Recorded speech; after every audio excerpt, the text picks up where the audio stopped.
Today I'm making one of my all-time favourite pasta dishes, my butternut squash and chicken pasta. It's rich, it's velvety, and it is a great way to enjoy butternut squash in a totally different way. To the pan, olive oil. You want a good few glugs of this. I don't want to overcrowd it because I want these to caramelise somewhat. It's going to give it that lovely sweet taste in this sauce. Season it up, plenty of salt and cracked black pepper, and leave it to cook 8 to 10 minutes until I can see there's some nice colour on that butternut squash. This has got some nice colour on it now. Now in with some garlic. So I've got 3 cloves of garlic, which I've just crushed. Don't worry about how the butternut squash looks. This is all going to be blended up anyway. And then we're going to go straight in with some vegetable stock. And you want enough of this really just to cover this mix. 300 millilitres. I'm going to put a lid on it now and we're going to cook that down for about another 8 to 10 minutes.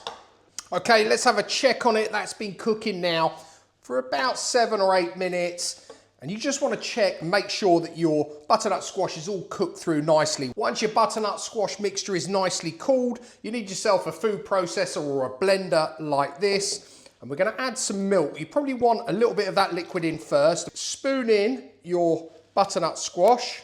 And then to that, we're going to add some parmesan cheese. Good handful. I'm going to keep some back. And then I'm going to top it with a little bit more milk and give it all a good blitz. And that's what you're looking for. Look how smooth and silky that is. Tell you what, but you make this up and just dilute it down a bit more with some veggie stock. It makes a wonderful soup. Anyway, we're using some now, but I'm going to put it to one side for the moment. At this stage, you need to get your pasta on the boil. As I always say, cook it, pack instructions, minus a minute or 2. And here I've got 1 chicken breast. And all I've done is I've sliced it into strips. Let's hit that pan with a little bit of olive oil, just a touch, just to help that chicken along. And all you want to do with the chicken, to be honest, is just seal it. We can now go in with our lovely butternut squash sauce. So just pour some in. Again, if you want this thinner, just thin it out a bit. You can add a bit of stock now.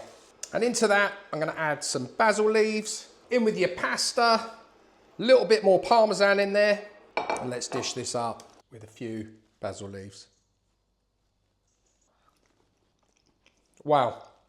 One taste and you are hit by this combination of sweet, salty and tangy notes. Every mouthful just feels indulgent. And remember, you can prepare most of it ahead of time, so it's a win-win. Until next time, it's cooking good.